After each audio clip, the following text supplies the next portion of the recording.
جس کی لپیٹ میں صرف وہی لوگ نہیں آئیں گے کہ جنہوں نے ظلم کیا، بلکہ اس کی لپیٹ میں سب آ جائیں گے۔ اور جان لو کہ پروردگار عالمین سخت سزا دینے والا ہے۔ خوب، بس ہم نے دیکھا کہ فتنہ مستحسن معنی میں بھی آیا ہے اور کبھی معنی میں بھی استعمال ہوا ہے، اسی لیے فتنہ کے لیے فساد، دنگا اور دکھ دینے کے معنی بھی استعمال ہوئے ہیں، جیسے کہ خود قرآن پاک میں دوبارہ ایک جگہ ارشاد ہو رہا ہے سورہ توبہ آیت نمبر 48 میں، لَقَدِ ابْتَغَوْا الْفِتْنَةَ مِنْ قَبْلُ وَقَلَّبُوا لَكَ الْأَمُورَ حَتَّى جَاءَ الْحَقُّ وَظَهَرَ أَمْرُ اللَّهِ وَهُمْ كَارِهُونَ۔ بے شک انہوں نے اس سے پہلے بھی فتنے کی کوشش کی تھی اور تمہارے امور کو الٹ پلٹ دینا چاہتے تھے، یہاں تک کہ حق آ گیا اور اللہ کا حکم غالب آ گیا، جبکہ وہ سب ناپسند کر رہے تھے۔ بس عزیزان من، فتنہ بہت سے معنوں میں استعمال ہوا ہے، لیکن اگر ہم اس کے لغوی معنی دیکھیں تو اس کا مادہ فتن ہے، فتنون، فتن، جس کے معنی لغت میں یہ بتائے جاتے ہیں کہ خام سونے کو آگ کی بھٹی میں ڈالنا تاکہ یہ سونا خالص سونے میں تبدیل ہو جائے، تاکہ کھرا اور کھوٹا الگ ہو جائے، سچا اور جھوٹا معلوم ہو جائے، صحیح اور ناقص کی پہچان ہو جائے، تاکہ مرحلہ فتن سے گزر کے، اس کی آگ اور اس کی شدت سے گزر کے یہ خام سونا اپنی حالت اصلی میں یعنی کہ پیور ہو جائے، جو بے قیمت تھا، جس کی کوئی قیمت نہیں تھی، وہ پھر قیمتی بن جائے۔ بس اسی طرح پروردگار عالمین نے دیکھیں کس قدر خوبصورت مثال ہے، تشبیہ ہے، اور کتنا پیارا یہ مرحلہ ہے فتن کا، کہ آگ کی حدت سے، آگ کی شدت سے گزر کر سونا جو ہے وہ خام سونا خالص ہو جاتا ہے، وہ جو پہلے پیور نہیں تھا وہ پیور ہو جاتا ہے۔ بس اسی طرح پروردگار عالمین نے انسان کو اس مرحلہ فتن سے گزارا، آزمائش سے گزارا، امتحان سے گزارا، تاکہ انسان حقیقی بن جائے، اسے کمال کی راہ کی طرف گامزن کرنے کے لیے، اس کے درجات کو بلند کرنے کے لیے، اور اس کو اندر صفات حسنہ کو پیدا کرنے کے لیے، صفات حسنہ کو پیدا کرنے کے لیے، تاکہ یہ انسان جب اس آزمائش کی بھٹی سے گزرے گا، جب اس مرحلہ فتن سے گزرے گا اور اس سے مختلف طریقوں سے امتحان لیا جائے گا، تو وہ انسان بنے گا جو انسان حقیقی ہے، وہ انسان بنے گا جو اپنی حقیقت کو پالے گا، وہ انسان بنے گا کہ جو بے قیمت سے قیمتی بن جائے گا، تب وہ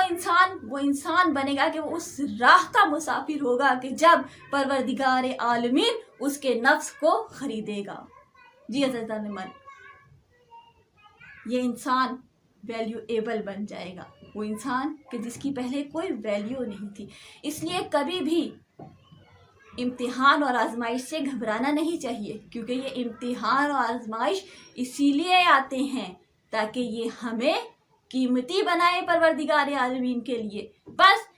یہاں پر جو بھی کام خالص اور ناخالص میں تمیز کرنے کے لیے ہو اسے بھی فتنہ کہتے ہیں۔ مثلا جیسے میں نے ابھی آپ کو بتایا کہ امتحان کے وقت پتہ چلتا ہے کہ کون کتنا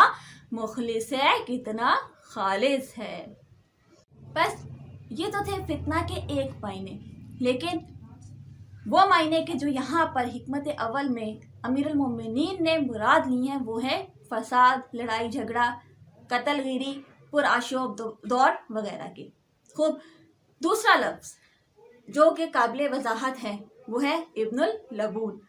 لبون اس اونٹنی کو کہتے ہیں کہ جس کے تھنوں میں دودھ اترا ہوا ہو، اور ابن اللبون اونٹنی کا وہ 2 سالہ بچہ کہ جو تیسرے سال میں آ گیا ہو۔ اب اس سے پہلے کہ ہم اس کے معنی کی طرف چلے، یہاں پر ایک سوال پیدا ہوتا ہے کہ مولا نے اس حکمت میں آخر اونٹ ہی کی مثال کیوں دی؟ کسی اور جانور کی مثال بھی دے سکتے تھے مولا۔ اور جب یہ سوال میرے ذہن میں آیا اور میں نے اس کے اوپر تحقیق کرنا شروع کی، جستجو کی، تو یقین جانیے اس قدر لطف آیا اس کی حقیقت کو جاننے کے بعد کہ میں آشش کر اٹھی کہ جس طرح سے قرآن صامت مثالیں بیان کر رہا ہے، اسی طرح قرآن ناطق بھی وہی مثال بیان کر رہا ہے. دونوں ہی اونٹ کی مثال بیان کرتے ہوئے انسانی ذہن کو ہدایت سے نزدیک کر رہے ہیں. بس ہم نے یہ دیکھا ہے کہ انسان جو چیز سنتا ہے، جو چیز دیکھتا ہے اور جو چیز اپنے حواس سے محسوس کرتا ہے وہ بہتر طور پر سمجھ سکتا ہے. بس اس قرآن ناطق نے، مولا کائنات نے یہاں پر اونٹنی کے بچے کی مثال اس لیے دی تاکہ انسان بہتر طور پر اس مثال کو دیکھتے ہوئے مولا کی اس حکمت سے نزدیک ہو سکے. ہدایت کا وہ راستہ جو مولا دکھانا چاہ رہے ہیں ہم اس کو بہتر طور پر سمجھ سکیں. بس عزیزان من، قرآن کریم میں بھی یہ روش موجود ہے اور یہ بات قرآن ہمیں سمجھانے کے لیے بہت سی جگہ پر ہم نے دیکھا ہے کہ تمثیل پیش کرتا ہے، مثالیں دیتا ہے. جیسے میں نے کہا کہ قرآن بھی یہی روش اختیار کیے ہوئے ہے کہ وہ بات کو سمجھانے کے لیے تمثیل سے، مثال سے لوگوں کے ذہن کو اس بات سے نزدیک کرتا ہے. اسی طرح مولا کائنات نے بھی یہ مثال دی تاکہ ہمارا ذہن اس بات سے نزدیک ہو جائے. قرآن کریم میں ارشاد ہو رہا ہے کہ افلا ینظرون الی الابل کیف خلقت، سورہ غاشیہ آیت نمبر 17، کہ کیا وہ اونٹ کی طرف نہیں دیکھتے ہیں کہ اسے کس طرح سے پیدا کیا گیا ہے. اب مفسرین نے یہاں پروردگار عالمین نے اونٹ کی مثال کیوں دی اس کی وجہ بیان کی ہے. اور مفسرین بیان کرتے ہیں کہ چونکہ عربوں کی زندگی میں بہت سے کام جو ہے وہ اونٹ سے وابستہ تھے اور یہ اونٹ جو ہے اس میں بہت سی خصوصیات پائی جاتی ہیں کہ وہ نہ صرف سواری کے لیے، بار برداری کے لیے استعمال ہوتا ہے بلکہ اس سے دودھ بھی حاصل کیا جاتا ہے. دوسرا، اونٹ 8 سے 10 روز تک بھوک اور پیاس برداشت کر کے زندہ رہ سکتا ہے. تیسرا یہ کہ عرب میں جب تجارت کے لیے جایا جاتا تھا تو وہ تمام راستے کے جن سے گزرنا بے حد مشکل ہوتا تھا، جن کو عبور کرنا ناممکن ہوتا تھا، وہاں سے اونٹ آرام سے گزر جاتا تھا. اور تیسرا یہ کہ اپنی اس قدر بڑے جثے کے باوجود، اپنی اس قدر بڑی زیادہ طاقت کے باوجود یہ نہایت ہی مطیع اور فرمانبردار جانور ہے. حتیٰ کہ اگر مالک کا ایک چھوٹا سا بچہ بھی اس کی لگام کو پکڑ کر چلتا رہے تو یہ اس کے پیچھے پیچھے چلتا چلا جاتا ہے. اسی لیے رب کریم نے اونٹ کی مثال دیتے ہوئے انسان کو غور و فکر کرنے کی دعوت دی ہے کہ تم دیکھو تو صحیح کہ ہم نے اس اونٹ کو اس قدر خصوصیات کے ساتھ پیدا کیا ہے اور تم اس سے اس قدر فائدے لیتے ہو اور اس قدر طاقت ہے اس میں، لیکن یہ اپنے مالک کا کس قدر فرما بردار ہے کہ جیسے جیسے اور جہاں جہاں وہ لے کر جاتا ہے یہ اس کے پیچھے پیچھے چلتا چلا جاتا ہے. تو کیا تم اس میں غور و فکر کر کے اپنے خالق تک نہیں پہنچ سکتے کہ جس نے اس قدر خصوصیات والی اور اس قدر عظیم مخلوق کو خلق کیا ہے، وہ خالق کس قدر عظیم اور خود کس قدر قدرت کا مالک ہوگا. بس ذرا غور تو کرو کہ ایسی مخلوق کا خالق کس قدر عظیم ہے. اور یہ مثال فقط اس دور کے لیے نہیں تھی کہ اگر ہم کہیں کہ جی یہ مثال تو اسی دور کے لیے تھی، آج کے دور میں تو ہم اسے سمجھ نہیں سکتے، تو یہ ایک ناممکن بات ہے. کیونکہ آج کے سائنسی ترقی دور میں، اس دور میں کہ جب سائنس نے اس قدر ترقی کر لی اور ہر چیز کے بارے میں سائنس جو ہے وہ ریسرچ کر رہی ہے، اس دور میں ہم یہ مثال اس دور کے لوگوں سے زیادہ بہتر طور پر سمجھ سکتے ہیں. بس اسی لیے مولا کائنات نے اونٹ کی اہمیت کو مد نظر رکھتے ہوئے کہ چونکہ مولا جانتے تھے کہ ہر دور میں یہ مثال بہترین طور پر انسان سمجھ لے گا، تو مولا نے یہ مثال پیش کی، یہ تمثیل دی کہ جس طرح اونٹ جب بڑا ہوتا ہے اس سے بے حد فائدے لیے جاتے ہیں، لیکن تم سوچو کہ جب یہ کم سن ہوتا ہے تو اس سے کسی قسم کا فائدہ حاصل نہیں ہوتا. ہم ابن اللبون سے کسی قسم کا فائدہ حاصل نہیں کر سکتے، نہ ہی اس کی سواری کر سکتے ہیں اور نہ ہی اس سے دودھ حاصل کر سکتے ہیں. اور اسی طرح اس حکمت میں ایک اور جگہ پر یہ بھی آگے ارشاد ہوتا ہے کہ نہ ہی اس سے ہم پشم حاصل کر سکتے ہیں. بس فتنہ و فساد کے زمانے میں اونٹ کے اس 2 سالہ بچے کی طرح رہو کہ کوئی بھی تم سے فائدہ حاصل نہ کر سکے. عزیزان من، اب اگر ہم دیکھیں تو انسان کو 4 طرح کے فتنہ و فساد کا سامنا پیش آ سکتا ہے. انسان فتنہ فساد کے حوالے سے 4 طرح کی سچویشنز میں مبتلا ہو سکتا ہے۔ اب مختصراً ہم اس سچویشن کے اوپر بات کرتے ہیں اور اس کو سمجھنے کی کوشش کرتے ہیں۔ نمبر 1، فتنہ و فساد یا تو قوم اور ملت کے درمیان ہو سکتا ہے، ایک مذہب اور برادری والوں کے درمیان بھی ہو سکتا ہے، حتیٰ کہ گھر میں بھائی بھائی کے درمیان بھی فتنہ اور فساد ہو سکتا ہے، اور مومنین کے درمیان بھی یہ فتنہ فساد لڑائی جھگڑا ہو سکتا ہے۔ تو آیا ہم ایسے موقع پر بھی ایک طرف ہو کر بیٹھ جائیں کہ بھئی ہمارا مسئلہ تو نہیں ہے، آپس میں لڑتے ہیں تو لڑتے رہیں؟ کیا ہم وہاں پر خاموش رہ سکتے ہیں؟ نہیں، بلکہ مومنین کے درمیان صلح کروانا اسلامی نقطۂ نگاہ سے بہترین عمل ہے۔ بس ایسی لڑائی جھگڑے میں خاموش رہنے کا نہیں کہا گیا۔ دوسری سچویشن، وہ زمانہ، وہ دور کہ جب ایک طرف حق ہو اور دوسری طرف باطل ہو، تو ایسے دور میں مومن کی ذمہ داری کیا ہے؟ ایسے دور میں مومن کی ذمہ داری یہ ہے کہ وہ باطل کو چھوڑ کر حق کا ساتھ دے، پھر چاہے باطل کتنا ہی طاقتور کیوں نہ ہو، وہ کتنی ہی زیادہ تعداد میں کیوں نہ ہو، ہم باطل کا ساتھ نہ دیں بلکہ ہم حق کا ساتھ دیں۔ اور اس کی مثال ہمارے سامنے ہے، خود کربلا میں موجود ہے کہ ہزاروں کی لشکر میں کہ جہاں ہمیں افرادی قوت زیادہ نظر آ رہی تھی، ظاہری طور پر طاقت زیادہ نظر آ رہی تھی، مگر اس کے مقابلے میں 72 سے 100 افراد کا وہ مختصر سا قافلہ ایسے ان تمام پر غالب رہا کہ آج بھی حسینیت زندہ باد ہے اور یزیدیت مرد آباد ہے۔ بس جب ایسا دور ہے کہ جہاں پر ایک طرف حق ہو اور دوسری طرف باطل ہو، تو ہمیں حق کا ساتھ دینا ہے، چاہے باطل ظاہری طور پر کس قدر بھی طاقتور بن کر ہمارے سامنے موجود ہو۔ اب آتے ہیں ہم اپنے تیسرے دور کی طرف۔ یہ وہ دور ہے کہ جب 2 باطل طاقتیں آمنے سامنے ہوں، جب تو باطل طاقتیں آپس میں جنگ کر رہی ہوں، تو ایسے پرآشوب دور میں انسان کیا کرے، مومن کیا کرے؟ تو ایسے پرآشوب دور میں مومن کو ابن اللبون بن کر رہنا ہے کہ دونوں فریقوں میں سے کوئی بھی اس سے فائدہ حاصل نہ کر سکے، ناجائز اپنے مقاصد کے لیے اسے استعمال نہ کر سکے۔ خوب، پس پرآشوب دور میں مومن کی ذمہ داری یہ ہے کہ وہ ابن اللبون بن جائے، تاکہ باطل نہ بالواسطہ نہ بلا واسطہ مومن سے اپنے مقاصد کو حاصل کر سکے۔ اس کے بعد آتا ہے چوتھا دور۔ یہ وہ دور ہے کہ جب باطل حق کا لباس پہن کر، حق کا لبادہ اوڑھ کر مومن کے سامنے آتا ہے۔ ہوتا وہ باطل ہے، ہوتا وہ غلط ہے، لیکن وہ اپنے آپ کو حق کے لباس میں لے کر مومن کے سامنے آتا ہے تاکہ مومن کو دھوکہ دے سکے۔ بس ایسے دور میں مومن کی کیا ذمہ داری ہے؟ ایسے دور میں مولا کہتے ہیں کہ مومن کی یہ ذمہ داری ہے کہ اس طرح کے پرآشوب دور میں، اس طرح کے فتنے کے دور میں مومن چالاک بن جائے، تیز بن جائے، اتنا ہوشیار ہو جائے کہ باطل کسی بھی طرح کا حربہ استعمال کر کے اس سے فائدہ حاصل نہ کر سکے۔ بس مومن ایسے دور میں چالاک ہو، کیونکہ اگر معاشرے میں موجود مومنین سادہ لوگ ہوں گے، بابصیرت نہیں ہوں گے، عاقل نہیں ہوں گے، سمجھدار نہیں ہوں گے،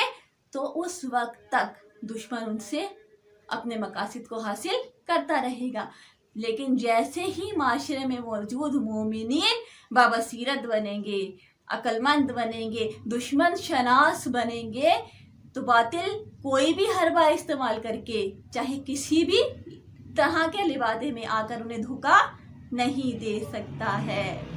اور ہمارے سامنے اس کی مثالیں بھری پڑی ہوئی ہیں، تاریخ میں بھی اس کی بہت سی مثالیں ہمیں ملتی ہیں، اور آج کے دور میں بھی ہم اس کی بہت سی مثالوں سے واقف ہیں۔ ہمیں ملتا ہے کہ جب بنی امیہ کے خلاف، دیکھیں میں نے کہا بہت سی مثالیں ملتی ہیں، اور میں یہاں پہ صرف ایک مثال بیان کر کے اپنی بات کو اختتام کی طرف لے کے چلتی ہوں کہ جب بنی امیہ کے خلاف بنی عباس کے ابو مسلم نے قیام کرنا چاہا، تو اس نے امام جعفر صادق علیہ السلام کو خط لکھا اور کہا کہ مولا آپ ہمارا ساتھ دیجئے، ہم آپ کو اپنا رہبر اور اپنا قائد بنانا چاہتے ہیں، تاکہ ہم بنی امیہ سے کربلا کا اور امام حسین کا بدلہ لے سکیں۔ اور اس کے بعد جب ہماری حکومت ہوگی اور جب حق کی حکومت آ جائے گی تو حق کی حکومت ہم آپ کو دیں گے، اور اس وقت ہم آپ کے